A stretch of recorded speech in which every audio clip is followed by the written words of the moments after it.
ৰঙিয়া অতিৰিক্ত সত্ৰ জিলা ন্যায়াধীশ আদালতৰ গুৰুত্বপূৰ্ণ ৰায়দান স্তৰী হত্যাকাৰীক যাৱজ্জীৱন কাৰাদণ্ডৰ ৰায় বিহিলে আদালতে বঞ্জিত বৈশ্য বসন্ত বৈশ্য সুৰেন বৈশ্যৰ তিলক বৈশ্যক যাৱজ্জীৱন কাৰাদণ্ড বিহা হৈছে ৰঙিয়াৰ বালিসত্ৰৰ ৰাতুল বৈশ্যৰ হত্যাকাৰী আছিল এই চাৰি দুৰ্বৃত্ত সাক্ষী প্ৰমাণৰ ভিত্তিত দোষী সাব্যস্ত কৰি যাৱজ্জীৱন কাৰাদণ্ডৰ ৰায় দিয়া হৈছে ন্যায়াধীশ মুকুল চেতিয়াৰ বিশেষ আদালতে দিলে এই ৰায়দান 2006 13 মেত ঘৰত প্ৰৱেশ কৰি হত্যা কৰিছিল ৰাতুল বৈশ্যক জাঠি জুঙেৰে হানি খুচি অতি নৃশংসভাৱে হত্যা কৰিছিল ৰাতুল বৈশ্যক হত্যাকাণ্ডটোত জড়িত আছিল 5 হত্যাকাৰী গোচৰ চলি থকা সময়তে মৃত্যু হৈছিল এটা হত্যাকাৰীৰ স্বাস্থ্যজনিত কাৰণত মৃত্যু হৈছিল হত্যাকাৰী ধৰ্মেশ্বৰ বৈশ্যৰ আজি ৰঙিয়াৰ মহামান্য অতিৰিক্ত সত্ৰ ন্যায়াধীশ আদালত মুকুল চেতিয়াৰ আদালতে চাৰিজন অপৰাধী ক্ৰমে বনজিৎ বৈশ্য সুৰেন বৈশ্য তিলক বৈশ্য আৰু বসন্ত বৈশ্য এই চাৰিজন অপৰাধীৰ দোষী সাব্যস্ত কৰে আৰু তেওঁলোকৰ বিৰুদ্ধে IPC 302/34 এই ধাৰাত দোষী সাব্যস্ত হৈ তেওঁলোকক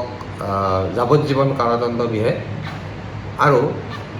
5,000 টকাকৈ জৰিমনা বিহে আৰু এই 5,000 টকাৰ জৰিমনা অবিহনে তেওঁলোকক আৰু 1 মাহৰ চিম্পল ইমপ্ৰিজনমেণ্ট আজি ঘোষণা কৰে কি কেছত হৈছে আৰু কিমান আগৰ ঘটনাটো আছিল এই ঘটনাটো আছিল 2006 চনৰ ঘটনা ইনফৰমেণ্ট হৰিচৰণ বৈশ্যই এই গোচৰটো দাখিল কৰিছিলে আৰু আজি মহামান্য আদালতে এই চাৰিজন অপৰাধীৰ বিৰুদ্ধে চেণ্টেন্স হেয়াৰিঙৰ ওপৰত আজি হেয়াৰিং আজি আদালতে ল'লে দুয়োপক্ষৰ শুনানি গ্ৰহণ কৰিলে আৰু দুয়োপক্ষৰ শুনানি গ্ৰহণ কৰাৰ অন্তত তেওঁলোকৰ বিৰুদ্ধে এই শাস্তি আজি ঘোষণা কৰিছে অপৰাধটো কি আছিলে তেওঁলোকৰ অপৰাধটো এই আছিল যে তেওঁলোকে হৰিচৰণ বৈশ্যৰ যিজন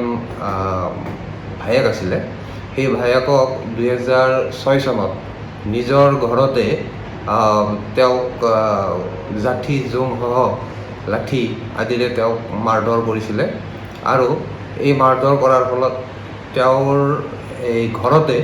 তেওঁৰ মৃত হৈছিলে আৰু এই সংক্ৰান্তত যিগৰাকী মৃতক আছিল এই মৃতকগৰাকীৰ যিজনী মাক সেই মাকজনীও তেওঁলোকৰ সেই যি অত্যাচাৰ আছিলে সেই অত্যাচাৰৰ পৰা তেওঁৰ যিজন পুতেক যিজন মৃতক তেওঁক বচাবলৈ আহোঁতে তেওঁকো মূৰত ঘঁপিয়াইছিলে আৰু তেওঁ গুৰুতৰভাৱে এই গোচৰটোত জখমী হৈছিলে আৰু গুৱাহাটী মেডিকেল কলেজত চিকিৎসাধীন হোৱাৰ পিছত তেওঁ সুস্থ হৈছিলে আৰু এই গোচৰটোত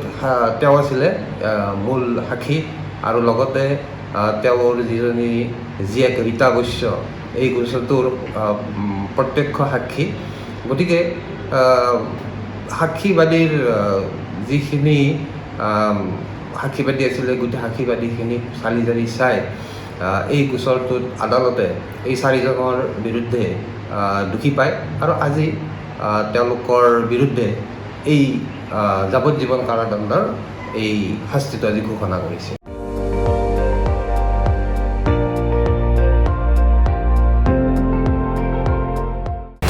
আপুনি চাই আছে ND24